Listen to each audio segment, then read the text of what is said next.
நம்முடைய ஆண்டவராகிய இயேசு மிகவும் நல்லவர். ஒரு வசனத்தை நாம் இப்பொழுது எல்லாரும் சேர்ந்து வாசிப்போமா? எபிரேயர் 6:14.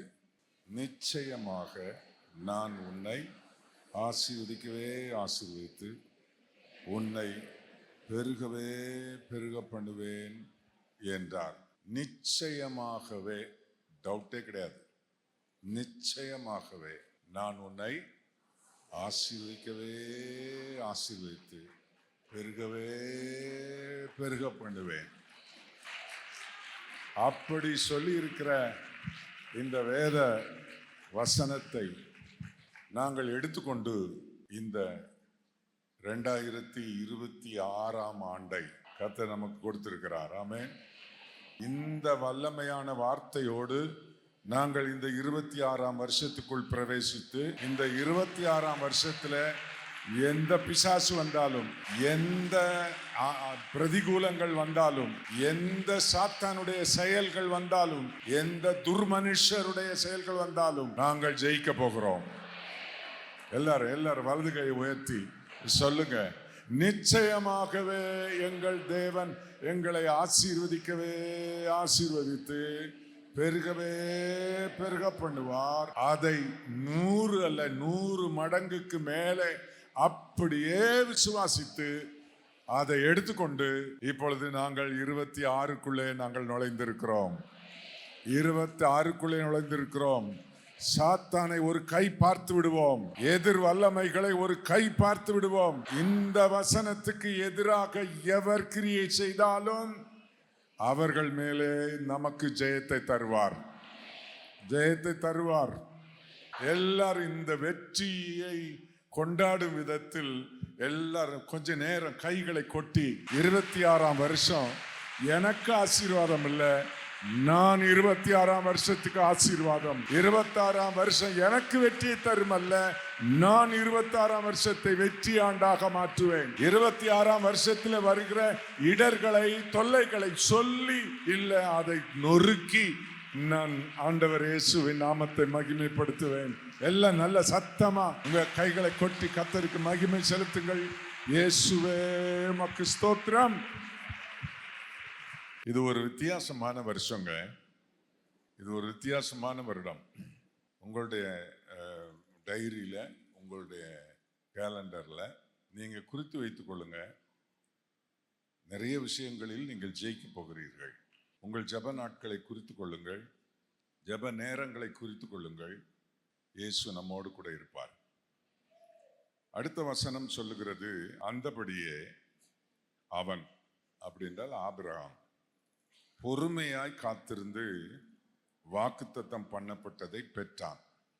நன்ற கவனிங்க, ஆபிரகாம் பொறுமையா காத்திருந்து ஆசீர்வதிக்கவே ஆசீர்வதிக்கப்பட்டான், பெருகவே பெருகினான்.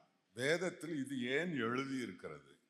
நானும் இந்த மாதிரி வெற்றி பெற முடியும் என்று விசுவாசித்து பொறுமையா ஜெபம் பண்ணி வெற்றியை கண்டடையணும். இனி பிசாசை பற்றி பேசுறது இல்லை. இனி இடைஞ்சல்கள், வேதனைகள், துன்பங்கள் இவைகளை விமரிசைப்படுத்துகிறது, பெரிதுபடுத்துகிறது இல்லை. நாங்கள் எல்லாரும் தேவனுடைய அபிஷேகம் பெற்ற தாவீதுகள் போல எங்களுக்கு கோலியாத்து அற்பமாகத்தான் தெரிவான். நிறைய பேருக்கு அவன் பெரிய யுத்த வீரனாக தெரியலாம், நிறைய பேருக்கு அவன் மிகப்பெரிய பராக்கிரமசாலி என்று சொல்லலாம். நாட்டை ஆளுகிற சவுலுக்கு அவன் சிறு வயது முதல் யுத்த வீரன் என்று தெரியலாம், குறி தவறாமல் ஈட்டி எய்கிறவன் என்று தெரியலாம். ஆனால் தாவீதுக்கு அவன் கொன்று போட்ட சிங்கம் மாதிரி, ஒரு மிருகம் மாதிரி தான் அவனுக்கு தெரிஞ்சது. நமக்கெல்லாம் எந்த பிரச்சனை வந்தாலும் எப்படி தெரியணும்னா அப்படித்தான் தெரியும். இந்த வசனத்தை நீங்க எல்லாரும் எடுத்துக்கொள்ளுங்க. இதுக்கு நீங்க உரியவங்களா, அதை வேத ஆதாரத்தோடு நம்ம பார்ப்போம். ஆபிரகாம் பொறுமையாய் காத்திருந்து வாக்குத்தத்தம் பண்ணினதை அவர் பெற்றார். எபிரேயர் 10:36 நீங்கள் தேவனுடைய சித்தத்தின்படி செய்து வாக்குத்தத்தம் பண்ணப்பட்டதை பெரும்படிக்கு பொறுமை உங்களுக்கு வேண்டியதாய் இருக்கிறது. கர்த்தர் கிரியை செய்வதற்காக அவருடைய பாதத்தில் காத்திருப்பதை அது குறிக்கிறது. அப்போஸ்தலர் நடபடிகள் 2ஆம் அதிகாரம் 39ஆம் வசனம், வாக்குத்தத்தமானது உங்களுக்கும் உங்கள் பிள்ளைகளுக்கும் நம்முடைய தேவனாகிய கர்த்தர் வரவழைக்கும் தூரத்தில் உள்ள யாவருக்கும் உண்டாயிருக்கிறது என்று சொல்லி, கலாத்தியர் 3ஆம் அதிகாரம் 16ஆம் வசனம், ஆபிரகாமுக்கும் அவனுடைய சந்ததிக்கும் வாக்குத்தத்தம் பண்ணப்பட்டன, சந்ததிகளுக்கு என்று அநேகரை குறித்து சொல்லாமல் உன் சந்ததிக்கு என்று ஒருவனை குறித்து சொல்லி இருக்கிறார். அந்த சந்ததி கிறிஸ்துவே. நாம் கிறிஸ்துவினுடையவர்கள். ஆகவே நாம் இயேசு கிறிஸ்துவினுடைய பிள்ளைகள், அதாவது ஆபிரகாமின் பிள்ளைகள். இதை நாம் இன்றைக்கு ஒரு சில வாக்கியங்களோடு நான் உங்களுக்கு விளக்கி சொல்ல நான் விரும்புகிறேன். இந்த வாக்குத்தத்தத்துக்கு உரியவர், இந்த வாக்குத்தத்தத்தை பெற்றவர் ஆபிரகாம் தான். இந்த ஆசீர்வாதம் எனக்கானதா? தேவன் சொன்ன இந்த ஆசீர்வாதம் எனக்கானதா? ஆம், எனக்கானதுதான். எப்படி? வசனங்களோடு நான் உங்களுக்கு விளக்குகிறேன். கலாத்தியர் 3ஆம் அதிகாரம் 6ஆம் வசனம், அப்படியே ஆபிரகாம் தேவனை விசுவாசித்தான், அது அவனுக்கு நீதியாக எண்ணப்பட்டது. அடுத்த வசனம், ஆகையால் விசுவாச மார்க்கத்தார்கள் என்றால் இயேசு கிறிஸ்துவை விசுவாசிக்கிற மக்கள். ஆகையால் விசுவாச மார்க்கத்தார்கள் எவர்களோ அவர்களே ஆபிரகாமின் பிள்ளைகள் என்று அறிவீர்களாக. வாக்குத்தத்தம் ஆபிரகாம் உன் மட்டில், உனக்கு மட்டும் என்று சொல்லவில்லை, உன் சந்ததிக்கு என்றும் சொல்லி இருக்கிறார். 9ஆம் வசனம் பாருங்கள், அந்தபடி விசுவாச மார்க்கத்தார் விசுவாசம் உள்ள ஆபிரகாமுடனே ஆசீர்வதிக்கப்படுகிறார்கள். நம்ம எல்லாரும் விசுவாச மார்க்கத்தார். என்றைக்கு ஆண்டவராக இயேசு கிறிஸ்துவை விசுவாசித்து ஏற்றுக்கொண்டோமோ அன்றைக்கு தேவனுடைய பிள்ளைகளானோம். இயேசு கிறிஸ்துவின் மூலம், விசுவாசத்தின் மூலம் நாம் ஆபிரகாமின் சந்ததி ஆகிவிட்டோம். அவருடைய சகல சொத்துக்கும், அவருடைய சகல அவர் எழுதி வைத்த உயிலுக்கும், எல்லாவற்றிற்கும் வாரிசு நம்மதான். அவர் உலகத்தில் எவ்வளவு பொருள்களை சேர்த்து வைத்தார் என்பது அல்ல, அதை விட மிகப்பெரிய சொத்து இந்த எபிரேயர் 6ஆம் அதிகாரம் 14ஆம் வசனம். தேவன் அவரை பார்த்து சொன்ன வசனத்தை நமக்கென்று அவர் கொடுத்து விட்டு போயிருக்கிறார். ஆகவே அந்தபடி விசுவாச மார்க்கத்தார் விசுவாசம் உள்ள ஆபிரகாமுடனே ஆசீர்வதிக்கப்படுகிறார்கள். படுவார்கள் அல்ல, பட்டார்கள் அல்ல, படுகிறார்கள். இன்றைக்கும் அதை அவர் செய்கிறார். 14ஆம் வசனம், ஆபிரகாமுக்கு உண்டான ஆசீர்வாதம் கிறிஸ்து இயேசுவினால் புறஜாதிகளுக்கு வரும்படியாகவும் ஆவியை குறித்து சொல்லப்பட்ட வாக்குத்தத்தத்தை நாம் விசுவாசித்ததினாலே பெரும்படியாகவும் இப்படி ஆயிற்று. எத்தனை பேர் இந்த வேத வசனத்தை நம்புறீங்க? நம்முடைய தேவன் நிஜமானவர். இந்த சத்திய வேதமும் இந்த பரிசுத்த வேதாகமும் நிஜமானது. இதில் சொல்லப்பட்டிருக்கிறபடியே நடக்கும். ஆகவே இந்த ஆசீர்வாதத்துக்கு உரியவர், அதை பெற்றவர் ஆபிரகாமா இருக்கலாம். அவனுடைய சந்ததி என்று வரும்போது நான், எத்தனை பேர் கை வச்சு சொல்லுங்க, நான் ஆபிரகாமின் சந்ததி. ஏன் சொல்ல மாட்டேங்கிறீங்க? பயப்படுறீங்க? 16ஆம் வசனம், ஆபிரகாமுக்கும் அவனுடைய சந்ததிக்கும் வாக்குத்தத்தம் பண்ணப்பட்டன, சந்ததிகளுக்கு என்று அநேகரை குறித்து சொல்லாமல் உன் சந்ததிக்கு என்று ஒருவனை குறித்து சொல்லி இருக்கிறார். அந்த சந்ததி கிறிஸ்து. 29ஆம் வசனம், நீங்கள் கிறிஸ்துவினுடையவர்களானால் ஆபிரகாமின் சந்ததியாராயும் வாக்குத்தத்தத்தின்படியே சுதந்திரராயும் இருக்கிறீர்கள். அதனால நாம ஆபிரகாம் எத்தனை ஒட்டகம் வச்சிருந்தார், எங்க இருக்கு ஒட்டகம் போய் பங்கு போடுறதுக்கு, அதெல்லாம் நம்ம அந்த சிந்தையும் கிடையாது, அதுக்கு நமக்கு வழியும் கிடையாது. ஆனால் ஆபிரகாம் பெற்ற வாக்குத்தத்தத்தை நமக்கு விட்டு போயிருக்கிறார். நமக்கு உரியது என்று இந்த சத்திய வேதம் என்ன நமக்கு ஆணையிட்டு சொல்லுகிறது. இது உனக்குரியது, இந்த ஆசீர்வாதம் உனக்குரியது.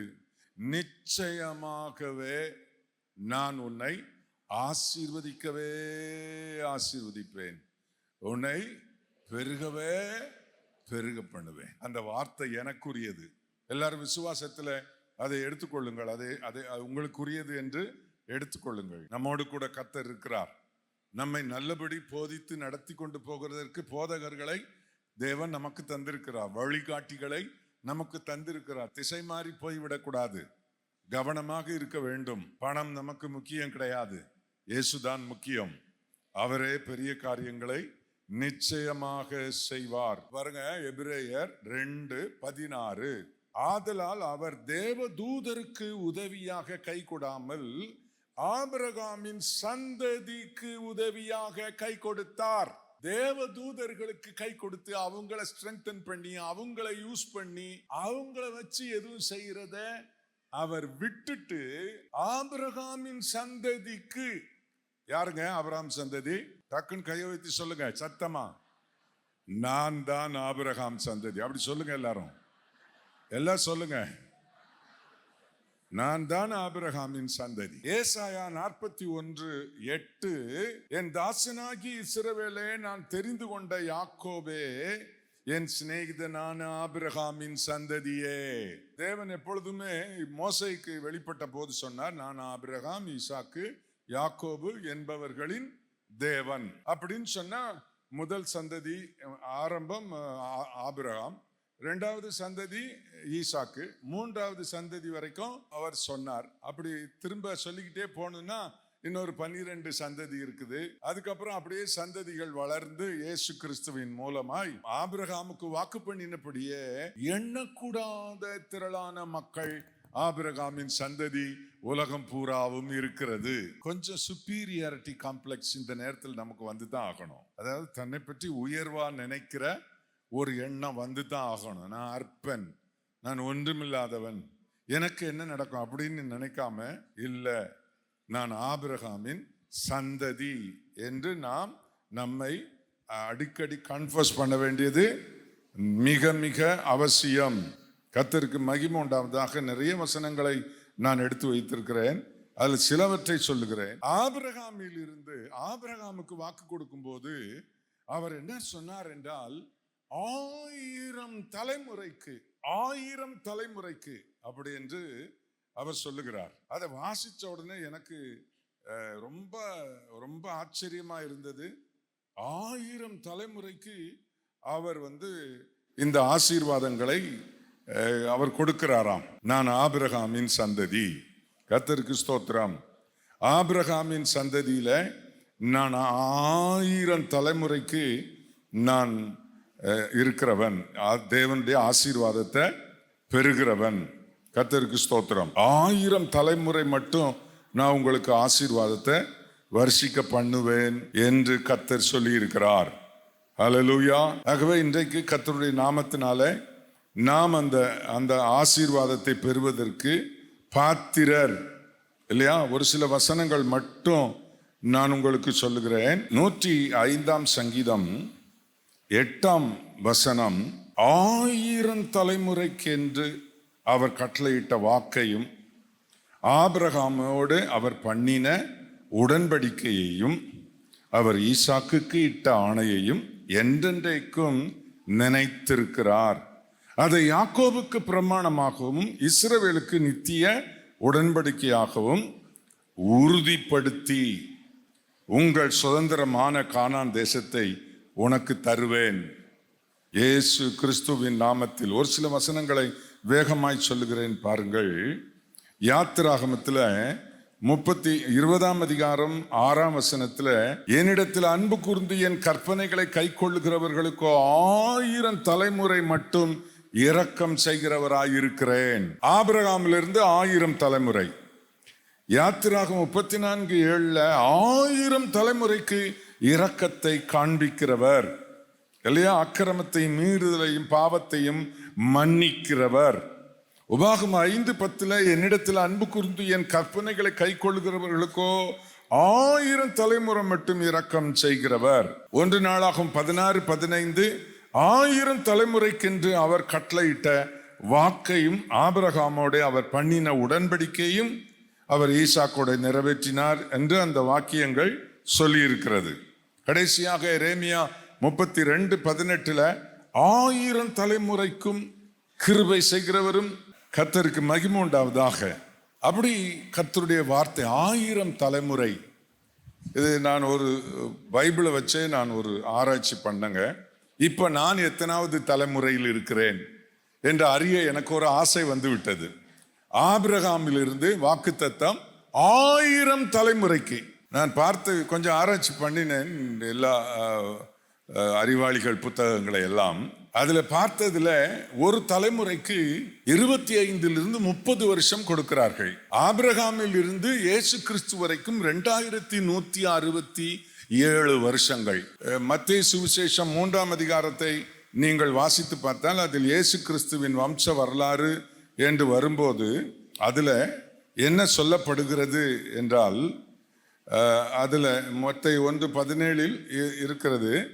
3-14 வருடங்களை சொல்லி இருக்கிறது. ஆபிரகாம் முதல் தாவீது வரைக்கும், அப்புறம் தாவீது முதல் பாபிலோனுக்கு சிறைப்பட்டு போன அந்த 14 வருடம், அதாவது அந்த சிறைப்பட்டு போன வருஷத்துக்கும் கிறிஸ்துவுக்கும் இடையில 14 வருடம், 3-14 வருடம். அப்படி என்றால் 42 தலைமுறை. ஆனால் இங்கே அறிவாளிகள் சொல்லுகிறதெல்லாம் 25 - 30 வருஷம் தான் ஒரு ஜெனரேஷன், ஒரு சந்ததி என்று சொல்லுகிறார்கள். ஆனால் 42 வருஷம் என்று போட்டால் ஒரு ஒரு ஒரு சந்ததிக்கு 51.5 வருஷம் வருகிறது. ஒரு சந்ததி அடுத்த சந்ததி வருவதற்கு அதாவது 2167க்கு நம்ம வகுத்தா 51.5 போட்டு வகுத்தா தான் அது கரெக்டா வருது. அப்ப கூட சில பாயிண்ட்டுகள் அதுல மிச்சம் வருது. கர்த்தருக்கு மகிமை உண்டாவதாக. இப்போ இயேசு கிறிஸ்துவில் இருந்து இப்பொழுது 2025 வருடங்கள். 2167 வருடம் பிளஸ் 2025 வருடம். கிறிஸ்துவுக்கு முன் 2167 வருடம், கிறிஸ்துவுக்கு பின் 2025 வருடம். மொத்தம் 4192 வருடங்கள் ஆபிரகாமுக்கும் எனக்கும் இடையில் உள்ள வருஷங்கள். ஒரு சந்ததிக்கு 30 வருஷம் என்று சொல்லி இருக்கிற ஞானிகளின் அந்த ஆராய்ச்சியை நான் ஏற்றுக்கொள்கிறேன். ஒரு சந்ததிக்கு 30 வருஷம் என்றால் 4192 வருஷத்துக்கு 139 சந்ததி தான் வருகிறது. இப்போ நான் எத்தனாவது சந்ததியில் இருக்கிறேன்? 139வது சந்ததியில் இருக்கிறேன். எதிலிருந்து? ஆபிரகாமில் இருந்து. 1000 தலைமுறை.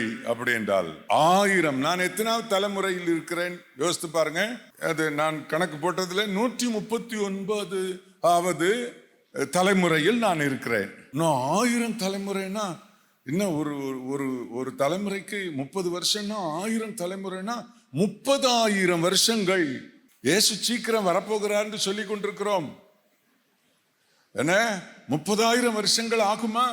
ஆபிரகாமுக்கு சொன்ன 1000 தலைமுறை வரைக்கும் இரக்கம் செய்கிறவர், பாவங்களை மன்னிக்கிறவர், அவர்களுக்காக சொன்ன வாக்குத்தத்தத்தை நிறைவேற்ற கவனமாயிருப்பவர் என்றெல்லாம் நாம் இப்பொழுது வாசித்தோமே. நான் 139வது தலைமுறையில் தான் இருக்கிறேன். அப்படியானால் எனக்கு இந்த வாக்குத்தத்தம் ரொம்பவே ஸ்ட்ராங்கா இருக்குது. எந்த வாக்குத்தத்தம்? நிச்சயமாகவே நான் உன்னை ஆசீர்வதிக்கவே ஆசீர்வதித்து உன்னை பெருகவே பெருக பண்ணுவேன் என்று ஆபிரகாமுக்கு சொன்ன ஆபிரகாமின் பேரனாகிய நான் 139வது தலைமுறையில் இருக்கிற நான் அந்த வாக்குத்தத்தத்தை எனக்குரியது என்று வேதம் எனக்கு தைரியமான வாக்குகளை கொடுத்து என்னை அதற்கு உரியவனாக்குகிறது. இந்த வசனத்தை இந்த ஆண்டுக்கு என்று கர்த்தர் எனக்கு தந்தார். திட்டவட்டமாக கர்த்தர் என்னோடு பேசினார். ஆசீர்வதிக்கவே ஆசீர்வதிப்பேன் என்ற வார்த்தை இன்னும் ஓரிரு இடங்களில் உச்சரிக்கப்பட்டிருக்கிறது. இன்னும் எவ்வளவு காலம் ஆண்டவர் இயேசு இந்த உலகம் இருக்க, எல்லா மக்களும் ரட்சிக்கப்பட, இந்த ஆபிரகாம் சந்ததி தனக்குரிய வல்லமையோடு எழுந்து நிமிர்ந்து நிற்க, இந்த ஆபிரகாமின் சந்ததி, ஆபிரகாமுக்கு தேவன் கொடுத்த பலன், தன்னுடைய சகோதரனின் மகன் லோத்தை அமலேக்கியர் பிடிச்சிட்டு போயிட்டாங்கன்னு கேள்விப்பட்ட உடனே யுத்தம் செய்ய தெரியாத இந்த ஆபிரகாம் வேலைக்காரர்களுக்கெல்லாம் இருந்த கத்தி கடப்பார அதை இதெல்லாம் மண்வெட்டி எல்லாம் தூக்கி கொடுத்து வாங்கடா போவோம் அப்படின்னு போய் கர்த்தருக்கு மகிமை உண்டாவதாக கர்த்தர் தனக்கு கொடுத்த வாக்கு தத்தத்தின்படி போய் அமலேக்கியரை முறியடித்து ஒருவருக்கு ஒரு சிறு சேதம் இல்லாமல் அனைவரையும் திருப்பி கொண்டு வந்தான் பாருங்க. அந்த மாதிரி நம்மளை நினைக்கணும். நம்முடைய தாப்பனாகிய ஆபிரகாம் தெம்மாடி கிடையாது, கோழை கிடையாது. அதுபோல உங்களை நீங்கள் நினைத்து கொள்ள வேண்டும். தவறு செய்கிறது மாம்சத்தில் இருக்கிற உங்களுக்கு சில வேளைகளில் சில தவறுகள் செய்து விடுவீர்கள். செய்துவிட்டால் உடனே உங்கள் தவறை தவறு என்று சுட்டி காட்டினால் அதை ஏற்றுக்கொண்டு ஆமாம் இயேசுவே என் தவறை மன்னியும் என்று உண்மையா அறிக்கையிட்டால் அவர் மன்னிக்கிறதற்கு தயப்படுத்தவராய் இருக்கிறார். 1000 தலைமுறைக்கு அக்கிரமங்களையும் பாவங்களையும் மன்னிக்கிறவர் என்று வேதத்தில் போட்டிருக்குதுங்க. இயேசு கிறிஸ்து தம் இரத்தத்தினால் கழுவி சுத்திகரிப்பார். பாவத்தை வச்சுக்கிட்டு மேலும் மேலும் பாவத்தை கூட்டிக்கிட்டு என்ன ஒரு மாதிரி தேஞ்ச மூஞ்சி மாதிரி இருக்கக்கூடாது. பாவம் இருந்தா ஒரு மாதிரி மூஞ்சி மாறும், அறிக்கை செய்தா திரும்பவும் அந்த பிரைட்னஸ் வந்துடும். இந்த ஆசீர்வதிக்கப்பட்ட சந்ததி ஆபிரகாமை, அதாவது மோசேயை பார்த்து கர்த்தர் சொன்னார், நான் என் ஜனத்தின் உபத்திரவத்தை நான் பார்க்கவே பார்த்து அவர்கள் இடும் பெருமூச்சை கேட்டு அவர்களை விடுவிக்கும்படி இறங்கினேன். நீ வா, நான் உன்னை அனுப்புவேன். அப்படி தேவன் அனுப்பி 10 அற்புதங்களை செய்து தம்முடைய ஜனங்களை அல்லது ஆபிரகாமின் சந்ததியை தேவன் மோசேயை கொண்டு விடுவித்து ரட்சித்து கூட்டி கொண்டு வந்தார். ரட்சிக்கப்பட்டாங்க. பஸ்கா ஆட்டுக்குட்டி அடிக்கப்பட்டு அவர்கள் ரட்சிக்கப்பட்டார்கள். கர்த்தருக்கு ஸ்தோத்திரம். அப்படி ரட்சிக்கப்பட்ட இந்த ஜனங்களை ஒரு நாளும் இந்த பார்வோன் ஒன்று செய்ய முடியாது. பார்வோன் என்ன சொன்னான்? நான் பின்தொடருங்கள், அவனை பிடிப்போம், அவர்களை நாம் அழிப்போம், அவர்களை திரும்பவும் அடிமையாக்குவோம் என்று கூக்குரலிட்டு கொண்டு வந்தான். ஆபிரகாமின் குமாரன் ஆகிய மோசே தன் கையில் இருக்கிற கோலை நீட்டினான். சமுத்திரம் ஒன்றாய் சேர்ந்தது. அதில் பார்வோன் சேனை முற்றிலும் அழிந்தது. ஆபிரகாமின் சந்ததிக்கு தேவன் கொடுத்த வல்லமை உங்களுக்கும் கர்த்தர் கொடுப்பார். இங்க நான் சொன்னேன் அல்லவா, ஆசீர்வதிக்கவே ஆசீர்வதித்தான் அப்படின்னு சொல்லி இருக்குது. அப்படின்னு சொல்லி அது எதுல வருதுன்னு சொன்னா, இந்த ஆசீர்வதிக்கப்பட்ட ரட்சிக்கப்பட்ட ஆபிரகாமின் சந்ததியாகிய எபிரேய மக்கள் அல்லது இஸ்ரவேல் மக்கள் தங்கள் அடிமைத்தனத்திலிருந்து மீட்கப்பட்டு அவர்கள் பயணமாக வந்து கொண்டிருக்கும் போது அநேக சத்துருக்களை அவர்கள் சந்தித்தார்கள். இப்பொழுது மோவாப் தேசத்து ராஜா பாலாக் இந்த இஸ்ரவேல் மக்களை குறித்து அவன் கேள்விப்பட்ட போது ஆபிரகாமின் சந்ததி புறப்பட்டு வந்து கொண்டிருக்கிறது, இந்த சந்ததியை அழிக்கும்படிக்கு மோவாப் தேசத்து ராஜா பாலாக் என்ன செய்வது? இவர்கள் கொடியவர்களாய் இருக்கிறார்கள், இவர்கள் வல்லவர்களாய் இருக்கிறார்கள், இவர்கள் அந்த தேசத்தை அழித்து விட்டார்கள், இந்த ராஜாவை கொன்று விட்டார்கள், இப்படி ஜெயத்தின் மேல் ஜெயம் அடைந்து கொண்டே வருகிறார்கள். இப்படிப்பட்ட ஒரு கூட்டம் எங்கள் தேசத்துக்கு எதிராக வந்து பாளையம் இறங்கி இருக்கிறது. இவர்களை நான் எப்படியாவது ஜெயிக்க வேண்டுமே, இவர்களை அழிக்க வேண்டுமே அப்படின்னு யோசித்த போது அவனுக்கு ஒரு தகவல் சொல்லப்பட்டது. இப்படி ஒரு மனுஷன் இருக்கிறான், பிலேயாம் என்கிற பேயோரின் குமாரன் பிலேயாம் என்கிற ஒரு தீர்க்கதரிசி இருக்கிறான். அவன் சபித்தால் ஜனங்கள் சபிக்கப்பட்டிருப்பார்கள், அவங்க ஜெயிக்கவே மாட்டார்கள். அதனால் அவனை அழைத்து, நீர் இந்த ஜனத்தை சபித்து விட்டால் ஜெயம் உமக்கு தான் அப்படி என்று சொல்ல, பாலாக் ராஜாவினுடைய பிரதிநிதிகள் பிரபுக்கள் காணிக்கைகளை திரளாய் எடுத்துக்கொண்டு பிலேயாமை சந்திக்க போக தேவன் கூப்பிடுகிறார் பிலேயாமை. 2 பேர் ஒரு உடன்படிக்கை பண்றாங்க பாருங்க. பாலாக், பிலேயாம் நீ வந்தியனா, அப்பா நீ மட்டும் உன்னை சபிச்சிட்டியன்னா உனக்கு பொண்ணு என்ன, வெள்ளி என்ன, முத்துக்கள் என்ன, வைரம் என்ன, உனக்கு நான் என்ன சம்பத்தையும் வேணுமானாலும் நான் கொடுப்பேன் சொல்ல பண ஆசை பிடித்த என்ன இந்த பித்து பிடித்த ஊழியக்காரன், அவனுக்கு பணம் தான் வேண்டும், தேவ சித்தம் எல்லாம் அப்புறம்தான் இல்லையா? இந்த பணாசை உள்ள தீர்க்கதரிசியும் ஊழியக்காரனும் இஸ்ரவேல் மக்களை கொல்ல வேண்டும், அதாவது ஆபிரகாமின் சந்ததியை கொல்ல வேண்டும் என்று நினைக்கிற பாலாக்கும் அவங்க 2 பேரும் உடன்படிக்கை பண்ணிக்கிட்டாங்க. எத்தனை பேர் உடன்படிக்கை பண்ணினாலும், எத்தனை பேர் கிறிஸ்தவத்தை ஒழித்து விட வேண்டும் இந்திய தேசத்தில் இருந்து என்று உடன்படிக்கை பண்ணினாலும், எத்தனை பேர் கூட்டு சேர்ந்தாலும், அத்தனை கூட்டையும் இஸ்ரவேல் ஆபிரகாமின் சந்ததி முறியடிக்கும். ஆண்டவருக்கு தெரிஞ்சு போச்சு இவங்களுடைய கூட்டு. இப்போ கேட்குறாங்களே, என்னை கூட கேட்டாங்களே, எத்தனை கோடி வேணாலும் தாரோம், எங்களுக்கு கொஞ்சம் உதவி செய்யுங்கன்னு. பிள்ளைய மாதிரி இருந்திருந்தேன்னா அப்பயே போயிருப்பேன், பல கோடி கிடைச்சிருக்கோம். என் பேர்ல ஒரு கைப்பிடி மண்ணு கூட வச்சிருக்க கூடாதுன்னு பிரதிஷ்டையோடு ஊழியத்துக்கு வந்தவன். இன்னைக்கு வரைக்கும் அந்த பிரதிஷ்டையில நாங்க உறுதியா இருக்கிறோம். நான் இருக்கிறேன். அதனால எனக்கு பண ஆசையெல்லாம் கிடையாது. நிறைய பேர் பண ஆசை தூண்டுனாங்க. சில பேர் அதுல மாட்டிக்கிட்டு இருக்கிறாங்க. சில பீலையாம்கள் இப்போ என்ன செய்யறாங்க, கிறிஸ்தவத்தை நம்முடைய இந்திய தேசத்திலிருந்து ஒழிப்பதற்கு என்ன கூட்டு சேர்ந்திருக்கிறார்கள். நான் உங்களுக்கு சொல்லுகிறேன், ஆபிரகாமின் சந்ததியே, இயேசு கிறிஸ்துவின் பிள்ளைகளாகிய ஆபிரகாமின் சந்ததியே, இந்த கூட்டு இப்போ தேவன் தம்முடைய ஊழியக்காரன் பிழையாம போய் சந்திக்கிறார். என்னாகும் 22:12 பாருங்கள். முதல்ல கேட்கிறாரு, வந்திருக்காங்களா, அவங்க யாரு என்ன எதுன்னு முந்தின வசனங்களை வாசித்து பாருங்க. கேட்கிறாரு, இந்த மாதிரி மோவாப் தேசத்திலிருந்து பாலாக் ராஜா அனுப்பி இருக்கிறான், ஏதோ ஒரு திரளான கூட்டம் குவிஞ்சிருக்குதான், அவங்கள சபிக்கணும்னு கூப்பிடுறான், அதனால தான் அவங்க எல்லாம் வீட்டுக்கு வந்திருக்கிறாங்க அப்படின்னு அவன் சொல்றான். அப்போ தேவன் சொல்றாரு, 12ஆம் வசனம், அதற்கு தேவன் பிழையாமை நோக்கி, நீ அவர்களோட போக வேண்டாம், அந்த ஜனத்தை சபிக்கவும் வேண்டாம், அவர்கள் ஆசீர்வதிக்கப்பட்டவர்கள் என்றா. தேவன் சொன்னாருங்க, நான் உன்னை ஆசீர்வதித்து என்ன உன்னை பெருகவே பெருக பண்ணுவேன் என்று சொன்ன தேவன் அவருடைய ஆபிரகாம் இல்லை, இப்போது ஆபிரகாமுடைய சந்ததியை குறித்து பிழையாம் கிட்ட சொல்றாரு, அந்த சந்ததி ஆசீர்வதிக்கப்பட்ட சந்ததி, நீ போகாதே.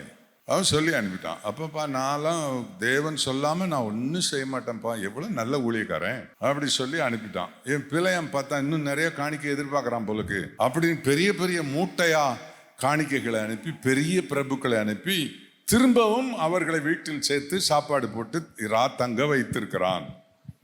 22ஆம் அதிகாரம் 20ஆம் வசனம், இரவிலே தேவன் பிழையாமிடத்தில் அந்த மனிதர் உன்னை கூப்பிட வந்திருந்தால் நீ எழுந்து அவர்களோட கூட போ, ஆனாலும் நான் உனக்கு சொல்லும் வார்த்தையின்படி மாத்திரம் நீ சொல்ல வேண்டும் என்றார். இப்போ அவன் என்ன செய்தாங்க, இப்போ கிரீன் சிக்னல் கிடைச்சிச்சு. இவன் திருந்த மாட்டான்னு ஆண்டவருக்கு தெரிஞ்சு போச்சு. யாரு? பிழையாம் திருந்த மாட்டான். பணத்தை பார்த்தா வாய ஆன்னு பிளப்பாம்னு தெரிஞ்சு போச்சு. பணத்துக்காக வாய பிளக்கிற பிழையாம்களே கவனம். உன்னுடைய முடிவு பிழையாமின் முடிவாக இருக்கக்கூடாது.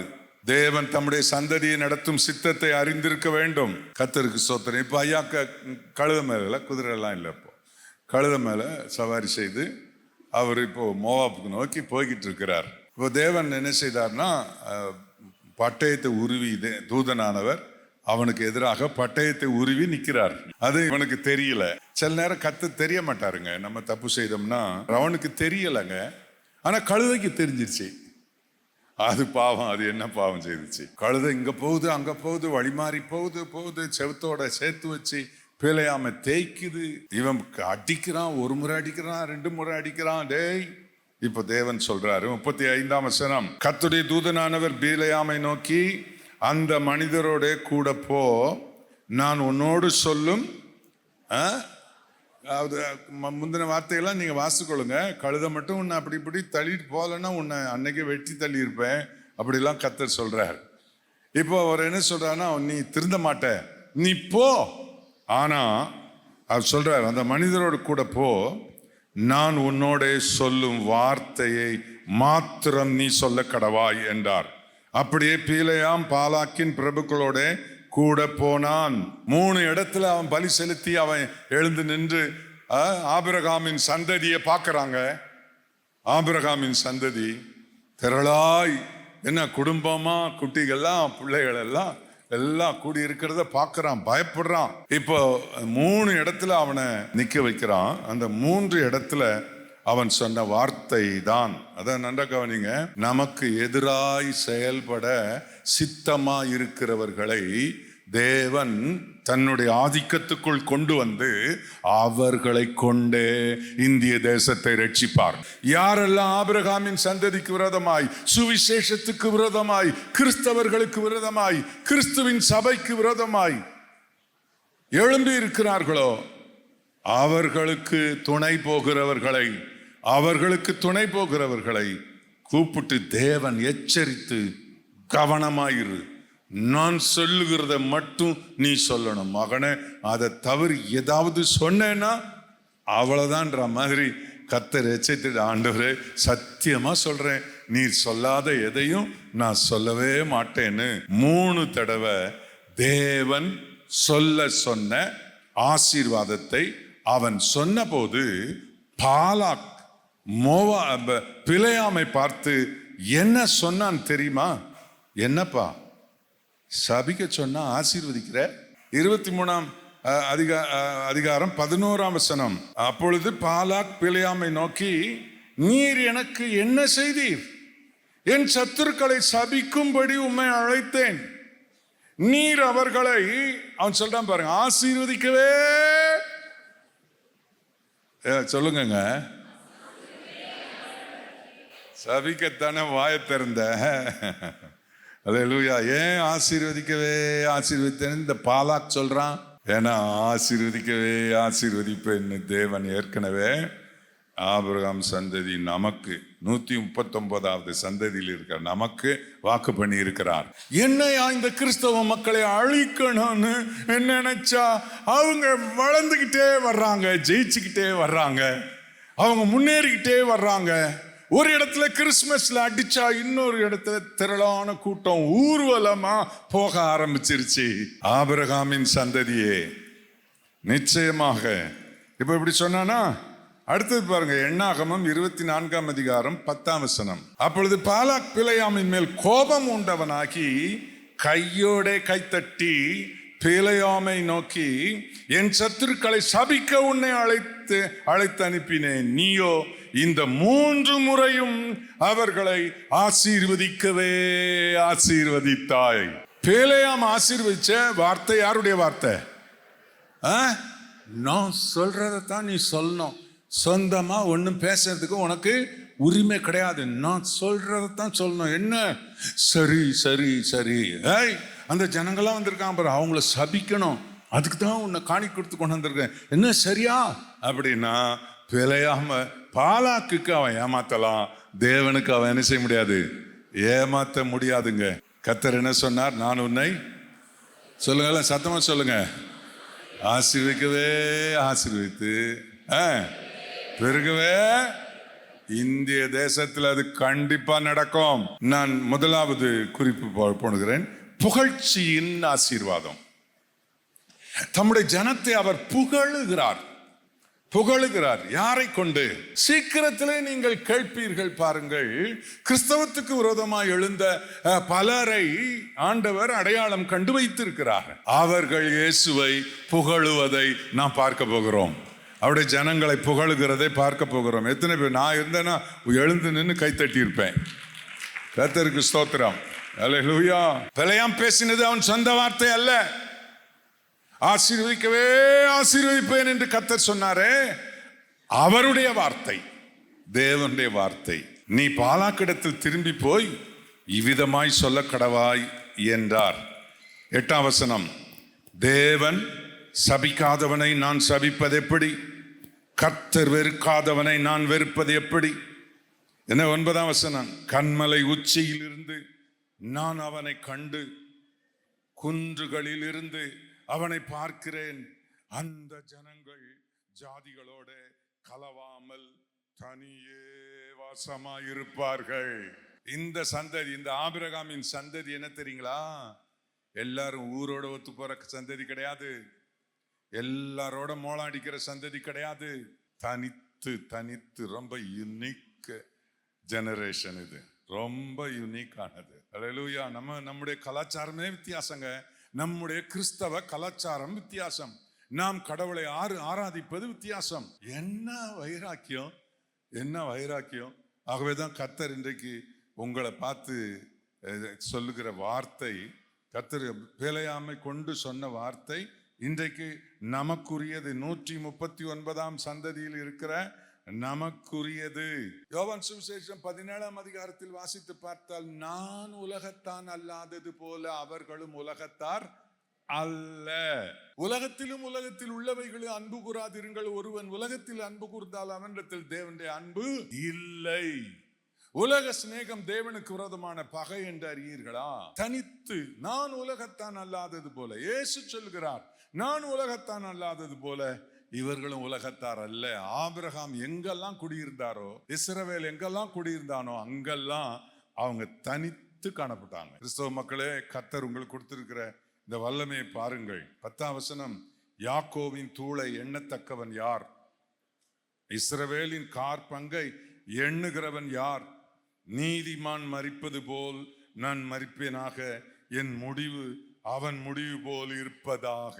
தெரியாம இந்த பாலாக்கு கிட்ட மாட்டிக்கிட்டேன், நான் ஒரு பாவியா போயிட்டேன், கடவுளே என்னை நீதிமான் போல இந்த சந்ததியை ஜபிக்க வந்தேனே அப்படின்னு அவனுக்குள்ள ஒரு ஏமாற்றம் வந்தது. 2வது, ஆபிரகாமின் சந்ததிக்கு தேவன் சொன்ன காரியம் என்னன்னா, அவர் சொல்றாரு, நான் உனக்குன்னு சில காரியம் சொல்லியிருக்கேன் இல்லையா, சொன்னா செய்வேன். எண்ணாகமம் 23, 19, 20, 21 பாருங்கள். 19ல, பொய் சொல்ல தேவன் ஒரு மனிதன் அல்ல, மனம் மாற அவர் ஒரு மனுபுத்திரனும் அல்ல. அவர் சொல்லியும் செய்யாதிருப்பாரா? அவர் வசனித்தும் நிறைவேற்றாதிருப்பாரா? நமக்கு என்ன சொன்னாருங்க? எல்லாம் சொல்லுங்க. எபிரேயர் 6:14 எல்லாம் சொல்லுங்க. நான் உன்னை, எல்லாம் சத்தமா சொல்லுங்க, ஆசீர்வதிக்கவே ஆசீர்வதிப்பேன், உன்னை பெருகவே பெருக பண்ணுவேன். இந்த ஆசீர்வாத வார்த்தைக்கு தேவன் பதில் சொல்லுகிறார் பாருங்கள். பொய் சொல்ல தேவன் ஒரு மனுஷன் அல்ல, மனிதன் அல்ல. மனமாற அவர் மனுபுத்திரனும் அல்ல. அவர் சொல்லியும் அவர் வசனித்தும் நிறைவேற்றாதிருப்பாரா? எத்தனை பேர் விசுவாசிக்கிறீர்கள்? கர்த்தர் இந்த வருஷம் சொன்ன வாக்கை எங்களில் நிறைவேற்றுவார். இந்த வார்த்தையை நீங்க பாருங்க. இந்த வார்த்தை எண்ணாகமம் 23:19, பொய் சொல்ல தேவன் ஒரு மனிதன் அல்ல, மனம் மாற அவர் ஒரு மனுபுத்திரன் அல்ல. அவர் சொல்லியும் செய்யாதிருப்பாரா? இல்லை, அவர் வசனித்தும் நிறைவேற்றாதிருப்பாரா? இந்த சத்தியத்தை எத்தனை பேர் விசுவாசிக்கிறீர்கள்? நிச்சயமாய் செய்வார். 20ஆம் வசனம், இதோ ஆசீர்வதிக்க கட்டளை பெற்றேன், அவர் ஆசீர்வதிக்கிறார், நான் அதை திருப்ப கூடாது. இந்த ஜனங்கள் யார்? ஒருவனும் உங்களை சபிக்க முடியாது, ஒருவனும் உங்களை சபிக்க முடியாது. அவர் ஆசீர்வதிக்கிறார். நம்முடைய தேவன் நம்மை ஆசீர்வதிக்கிறார். எவன் சபிக்க முடியும்? பேலேயாமின் வாயில் தேவன் போட்ட வார்த்தை, நான் அல்லவா உங்களை ஆசீர்வதிக்கிறேன், உங்களை எவன் சபிக்க முடியும்? ஒருத்தர் உங்களை சபிக்க முடியாது. சாபம் அவனுக்கு, சாபித்தவர்களுக்கே போய் சேரும். இதோ ஆசீர்வதிக்க கட்டளை பெற்றேன், ஆசீர்வதின்னு சொன்னாரு, அதனால நான் ஆசீர்வதிக்கிறேன்றான். 21ஆம் வசனம், அவர் யாக்கோபிலே அக்கிரமத்தை காண்கிறதும் இல்லை, இஸ்ரவேலிலே குற்றம் பார்க்கிறதும் இல்லை. அவர்களுடைய தேவனாகிய கர்த்தர் அவர்களோட இருக்கிறார். ராஜாவின் ஜெய கம்பீரம் அவர்களுக்குள்ளே இருக்கிறது. அவர்களுக்குள்ளேனா யாருக்குள்ளங்க? யாருக்குள்ள? சத்தமா சொல்லுங்க. எங்களுக்குள்ள. அவர் நீ என்ன தப்பு பண்ணிட்ட, நீ இப்படி கோவப்பட்ட, நீ என்ன தப்பு பண்ணிட்ட அப்படின்னா அவர் அந்த தப்பியத்தை உணர்த்தி உன்னை திருத்தி ஆபிரகாமின் சந்ததியை கானான் செல்ல கைவிடாமல் வழி நடத்துவார். தேவன் அழைத்த ஊழியக்காரனை, நீ இந்த தவறு செய்திருக்கிறாய், எனக்கு ஊழியத்துக்கு நீ தேவையில்லை அப்படி என்று ஸ்தாபன தலைவர்கள் சொல்லுவார்கள். ஆனால் இயேசு சொல்லவே மாட்டார். அவர் இஸ்ரவேலிலே அக்கிரமத்தை பார்க்கிறதும் இல்லை, குற்றம் பார்க்கிறதும் இல்லை. இஸ்ரவேலின் ராஜா ஜெய கம்பீரம் நம்மோடு இருக்கிறார். 22ஆம் வசனம், தேவன் அவர்களை எகிப்திலிருந்து புறப்பட பண்ணினார், காண்டாமிருகத்துக்கு ஒத்த பலன் அவர்களுக்கு உண்டு. பலத்திலே அதிக பலம் வாய்ந்த மிருகம் காண்டாமிருகம். யாக்கோபுக்கு விரோதமான எல்லாரும் வாசிங்க. யாக்கோபுக்கு விரோதமான மந்திரவாதம் இல்லை, இஸ்ரவேலுக்கு விரோதமான குறி சொல்லுதலும் இல்லை. தேவன் என்னென்ன செய்தார் என்று கொஞ்ச காலத்தில் யாக்கோபையும் இஸ்ரவேலையும் குறித்து சொல்லப்படும். என் ஜனம் துஷ்ட சிங்கம் போல் எழும்பும், பால சிங்கம் போல் நிமிர்ந்து நிற்கும். அது தான் பிடித்த இரையை பட்சித்து வெட்டுண்டவர்களின் இரத்தத்தை குடிக்கு மட்டும் படுத்துக் கொள்வதில்லை. கர்த்தருக்கு மகிமை உண்டாவதாக. அப்பொழுது பாலாக் பிலேயாமை நோக்கி, நீர் அவர்களை சபிக்க வேண்டாம், அவளை ஆசீர்வதிக்க வேண்டாம். நீங்க இதுவரைக்கும் எப்படி வாசித்திருப்பீங்கன்னா, இஸ்ரவேல் மக்களுக்கு விரோதமா பிலேயாம் சொன்ன வார்த்தை தேவன் இப்படி ஒரு கதையா பார்த்திருப்பீங்க.